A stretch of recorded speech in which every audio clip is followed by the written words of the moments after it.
வெற்றியின் ரகசியம் சிறுகதை.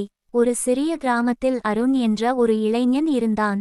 அவன் வாழ்க்கையில் பெரிய வெற்றி பெற வேண்டும் என்று கனவு கண்டான்.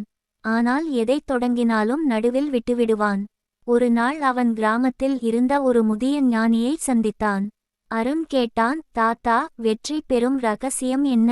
ஞானி அவனை அடுத்த நாள் காலையில் ஆற்றங்கரைக்கு வரச் சொன்னார். அடுத்த நாள் இருவரும் ஆற்றில் இறங்கினர். திடீரென்று ஞானி அருணின் தலையை தண்ணீருக்குள் அழுத்தினார். அருண் மூச்சு வாங்க முடியாமல் போராடினான். சில வினாடிகளுக்குப் பிறகு ஞானி அவனை விடுவித்தார். ஞானி கேட்டார், நீ தண்ணீருக்குள் இருந்தபோது உனக்கு மிகவும் தேவையானது என்ன? அருண் உடனே சொன்னான், மூச்சு. அப்போது ஞானி கூறினார், அதே அளவுக்கு தீவிரமாக வெற்றியை விரும்பினால் அதை அடையாமல் இருக்க முடியாது. அதுவே வெற்றியின் ரகசியம். அன்று முதல் அருண் எந்த வேலை செய்தாலும் முழு மனதுடன் செய்தான். சில வருடங்களில் அவன் வாழ்க்கையில் பெரிய வெற்றியை அடைந்தான்.